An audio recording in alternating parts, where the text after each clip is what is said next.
Hey guys, okay, so this is part two of I moved to Tennessee but decided to move back. And so this, in part one, I talked about a question that had been posed in a Facebook group. Just an honest question, someone saying, hey, has anyone in this group decided to move back home after moving to Tennessee? They just felt it wasn't for them. And the overwhelming number of comments, I think there was like 200, 300 comments on this thread.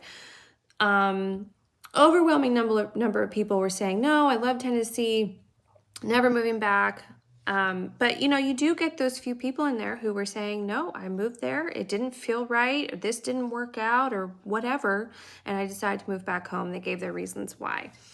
And that's okay. Tennessee, I'm on here talking about how wonderful Tennessee is and all the benefits of moving here, because that's been my personal experience, and I know a lot of the clients that I've helped, it's been their experience. But sometimes it doesn't work out, and that's okay. And sometimes it's just not the right fit.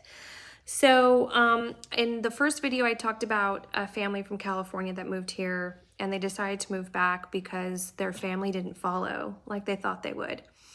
And so the other scenario that I know of is I had a client that moved here from Florida, and they built a beautiful custom home here, and they built a beautiful life here. But within a few years, they decided they had to move back because of her asthma got really, really bad.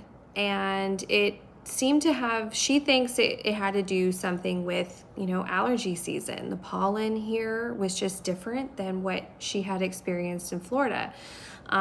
They lived closer to the water where they were in Florida, and in Tennessee, we're landlocked. So we don't have the ocean right there, which she said made a difference for her. She loved Tennessee. She was heartbroken.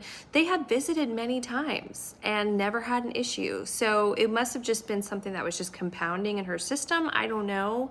She tried everything, every medication, everything holistically, and she could not beat the asthma and what the asthma was doing to her body here in Tennessee. And they made the sad choice to have to move back, and it was not a happy day for them.